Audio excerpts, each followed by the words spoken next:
El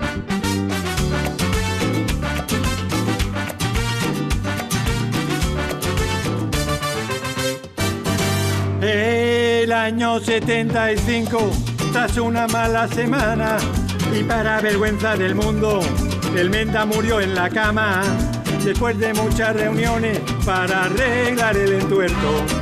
Vino la transición y todos me dieron por muerto. Y no estaba muerto, no, no, hey, y no estaba muerto, no, no. Y no estaba muerto, no, no. Estaba el domingo en Barna, lerele, y no estaba muerto, no, no. Y no estaba muerto, no, no. Y no estaba muerto, no, no. Requísale, requísale.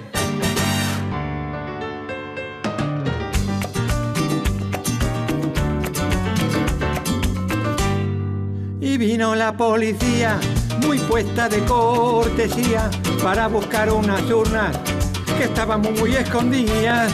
Y por ver que se sentía, entraron en las escuelas, robaron algunos votos y hostiaron a las abuelas. Y no estaba muerto, no, no, y no estaba muerto, no, no, y no estaba muerto, no, no. Estaba salvando a España, lerele, y no estaba muerto, no, no, y no estaba muerto, no, no, y no estaba muerto, no, no. Tú métele, tú métele.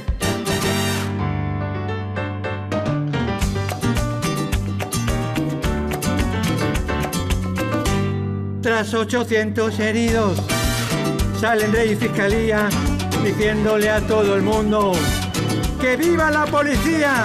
Yo viéndolo de estos días no iba muy equivocado cuando dije que dejaba todo atado y bien atado. No estaba muerto, estaba dando caña.